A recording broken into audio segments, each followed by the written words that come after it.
Ay, pambira naman, alas 8 pa lang pala eh.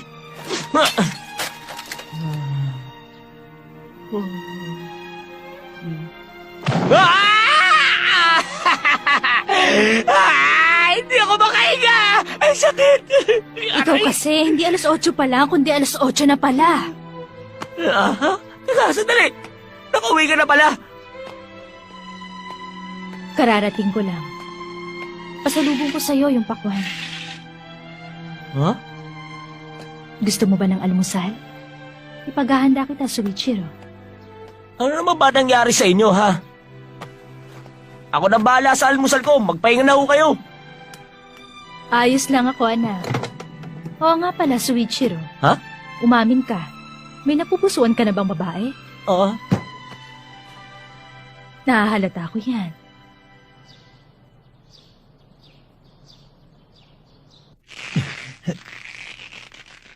Kahit narinig ko ng kwento ni Master, hindi ko pa rin alam kung bakit nagbago ang kapatid ko. Wala pa rin kasagutan. Kuya, Masataka, may pupunta ng reception mamayang gabi. Gagabihin ako, ikaw na bahala kung saan ka mag-apunan. opo, Nagkasagupaan daw kayo ni Mitsumi, totoo ba yun? Basta ako, wala na akong pakialam sa kapatid mo na yon. Gusto mo matulad sa kanya? Ayaw nga pala, Masataka. Dapatin mo ako, may napupusuan ka na bang babae? Napansin ko kasi hindi mo na sinasama sa labahan ng underwear mo. Pati ba yun alam nyo pa? Jackie, tanghali na. Kailan ka pa naging Mr. Perfect Attendance? Ikaw naman, ginagawa ko to para sa'yo. Okay lang, no? Nakapag-desisyon na ako. Titigil na ako. Magtatrabaho na lang ako, Bob, para masuportahan kita. Kaya pwede ba, Bob? Huwag ka nang bumalik sa eskwelahang yun. Kesa magkapasa-pasayang katawan mo sa pakikipag-away. Dito ka na lang, matulog na lang tayo buong araw. Ano sa palagay mo? Huwag ka nga magbiro ng ganyan. Ano ba? Hindi naman ako nagbibiro ah. Alis na po ako. Suichiro? Bakit ba ganyan ang suot mo? Ang init-init ngayon. Dahil hindi na ako bata.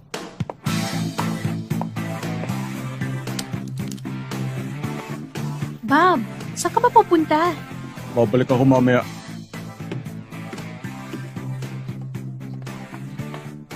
Hintayin mo naman ako!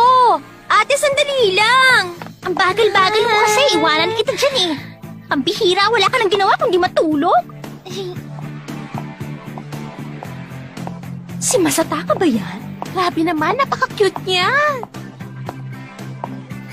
Magandang umaga, senpai! Ha? Kayo rin. Pabulig ka pala ng mga babae, senpai. Ha? Ano yun? Kakainis nga yun eh. Huwag mo sabihin na iingit ka. Bakit naman ako maiinggit? Lalaki ako na wala kinatatakutan. Mukha ba ako may pakialam sa mga babae? Ay, Suichiro! Good morning! Kamusta, Suichiro? Hoy, ano ka ba? Itiwan mo nga ako, Aya. Papakipot ka pa, gusto mo rin pala. Tumigil ka nga dyan, Bob. Good morning! Hi, boys! Good morning, Master. Good morning.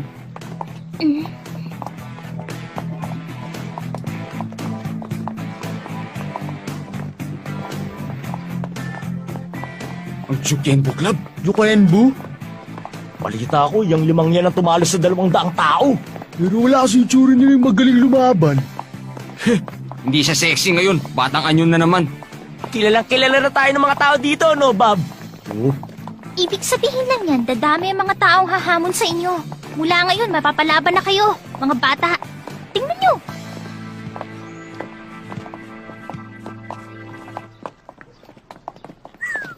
Tama nga siya.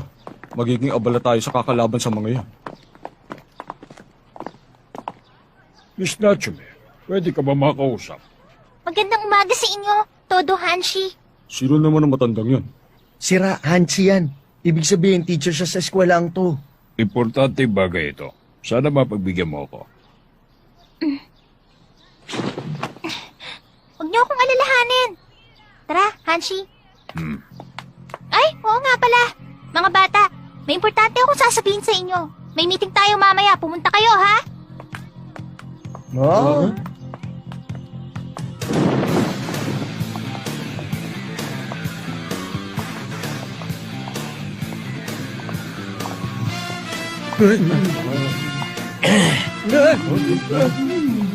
Ayos to ah.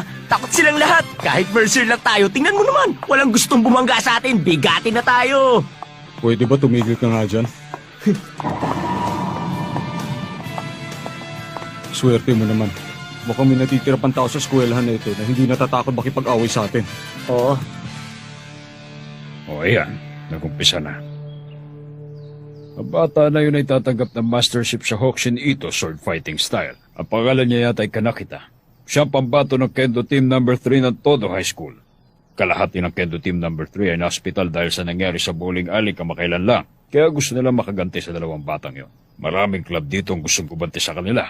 Hindi lang ito ang pagkakataon na may makakasagupa sila. Anong gagawin ko sa kanila? Miss Natsume? Nang labanan ko si Ryuzaki. Hindi ako nahirapan na talunin siya. Nang ginawa ko yun, para na rin ako nakailam sa enforcement team. Lalo lang naging grabe ang sitwasyon sa ginawa ko. Lalo lang tuloy lumala ang sitwasyon. Ako ang may kasalanan ng lahat ng ito. Siguro kung ako ang tatanggap sa parusa, matatahimik na ang lahat. Siguro mababawasan na ang mga insidente tulad ng mga nangyayari ngayon. Ano sa palagay mo? Hindi ko masasagot yan. Pagbibitingan pa ng mga hanshi ko ano magiging parusa mo. Hintayin mo na lang ang magiging desisyon namin. Pero kung ako sa iyo, umanda ka na sa pinakamabigat na parusa. Aba, kawawa naman kayo. Mabuti pa gamitin nyo ang mga ito para may laban naman kayo. Sige na, tanggapin nyo ng mga ito. Kung wala kayo, mas di ako gagala, tapusin kayo. Ano ba to, Bushido? Diyan ka nagkamali. Wala ka nang pag-asang talunin kami, binigyan mo pa kami ng armas. Wala ka na talagang pag-asa ngayon. Dahil nagkakamali ka, makakasiguro ako na matatalo ko kayong dalawa. Hindi simpleng pattukawa ko ha. Siyempre, hindi ako titira ng grabing attack point. Pag tinama kayo, wala kayong malakalaglaban. Patay, seryoso ang taong yan. Hindi lang tayo tatalunin, tutuluyan pa tayo. Paano na yan? Pwede ba tama na yan? Huwag na kayo umilag, pinapatagal nyo lang ang laban. Tatamaan din kayo. Tatamaan kayo. Masyado kang mayabang!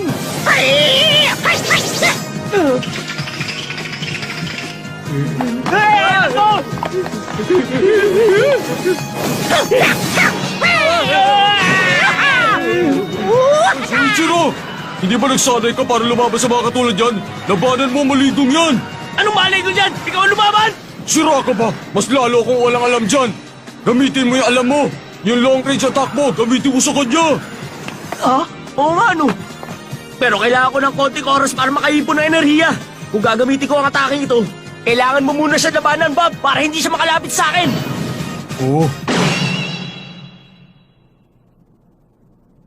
Bahala ka dyan! Teka, hintayin mo ako! Hoy! Sabi ng master ko, pag inatake ko kahit may masamang nangyari, palalabasin daw nila aksidente.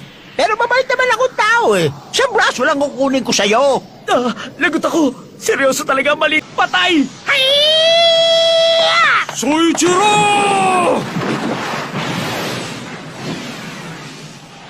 Tumabi ka! Soichiro! At taki ba ang tawag mo dyan? Baka mahat niyo lang ang pamo!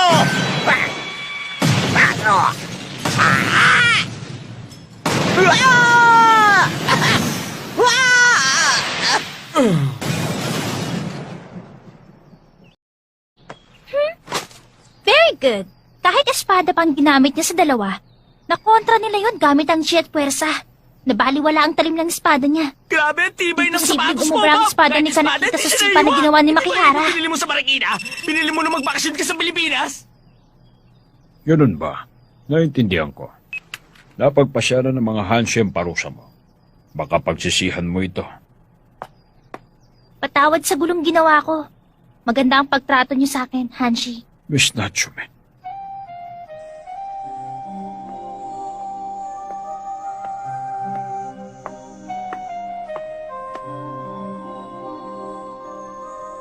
Parang summer na.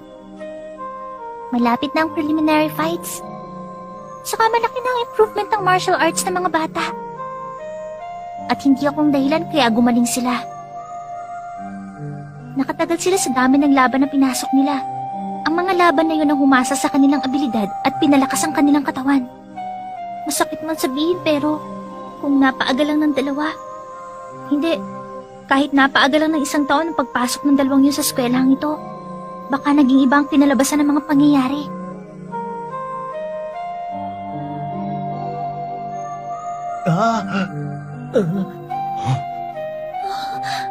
Bakit, ate? Expelled ka? Teka, bakit ba? Nag-shoplifting ka ba ng damit sa mall? Teka, bakit ka naman gagawin yon? Sira! Dahil ba sa nangyari sa bowling alley? Hindi naman sa ganon. Sabihin na lang nating nagpatong-patong lang ang kaso ko. Kung tutuusin, dapat tayong magtaka. Kung hindi humantong sa ganito ang away natin at ng enforcement team, kaya tama lang to. Mababa nga ang parusang to eh. Saka pumayag ako na mag-withdraw na lang. Kaya pumayag pa ang Hanshi na lumagi ako dito hanggang matapos ang semester na to. Kaso 1 buwan na lang ang natitira. Kaya dapat sulitin na natin ang maikling panahon na yon. Malapit na ang expulsion ni Maya Natsume. Pumayag ng mga Hanshi. Ganun ba? Sang-ayon ka ba doon? Bilang presidente ng enforcement team? Oo. Naiintindihan ko. Teka, sigurado ka bang payag ka doon? Sure ka?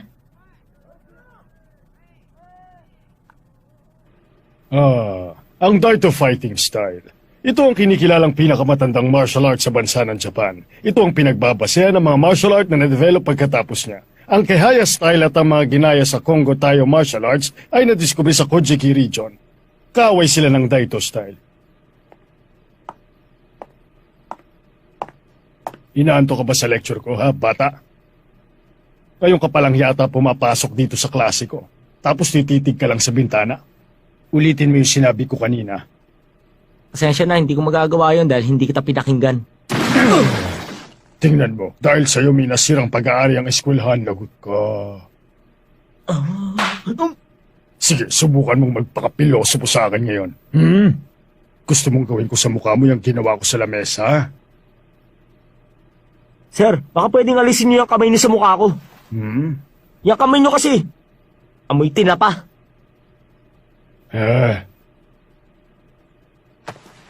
Bilib ako sa tapang mo, bata. So Ichiro, tama na yun. Walang kwenta ang Natsumi na yon. Pumayag siyang palayasin na eskwelahan para lang sa inyong dalawa. Nagpakabayani pa siya. Huwag mo akong titingnan na ganyan, ha? Akala mo mga simpleng teacher lang ang mga hanshi sa eskwelahan ito? Diyan ka nagkakamali.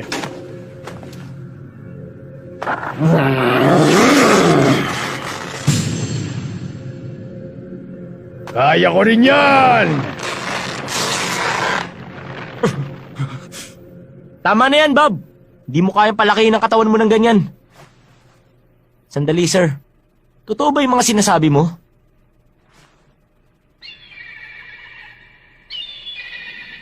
Totoo kaya yun? Pumayag siyang palayasin ng eskwelahan para sa atin? Teka, ano ba yung lawin? Hindi. Huwak yata eh. Hoy, Bob. Anong ibon kaya yun? Hindi mo ba yun naririnig? Uwak yun, sigurado ako. Alam mo, sa totoo lang, magandang pagkakataon din ito para umalis ako.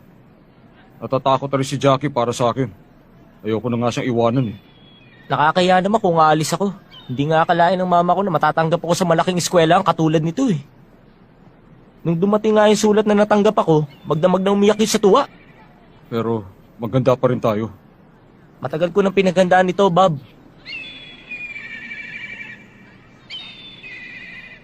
Wala siyang kaalam-alam. Binabantayan ko lahat ng hilos niya. Alam ko lahat ng nangyayari. May problema ba? Wala. Wala naman, Bob. Hoy, Bob. Ha? Tama ka, uwak nga. Sinabi ko namang uwak nga eh.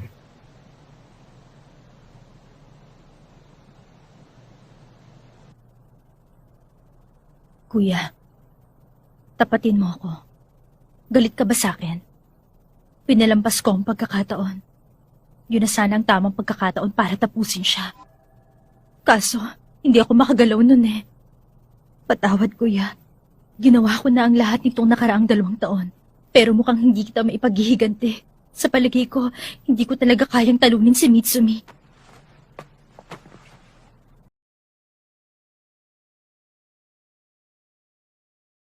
Huh? Ang kandado. Imposible! Ako lang ang may hawak ng susi sa storage room na yon.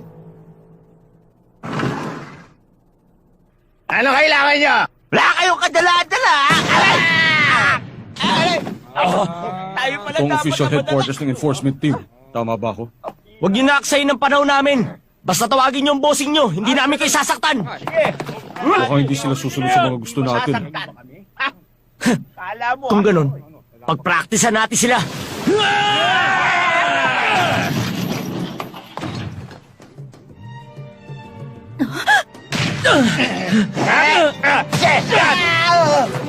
Sige, hawak ko! Aray ko!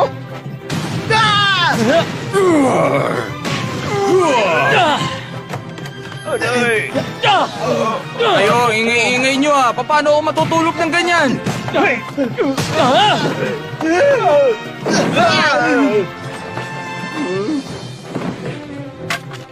Hindi. Hindi. Wala dito. Walang ibang nawawala dito. Imposibleng gawa ito ng magnanakaw. Bukod sa akin, isang tao lang ang makakapasok dito. Si Aya.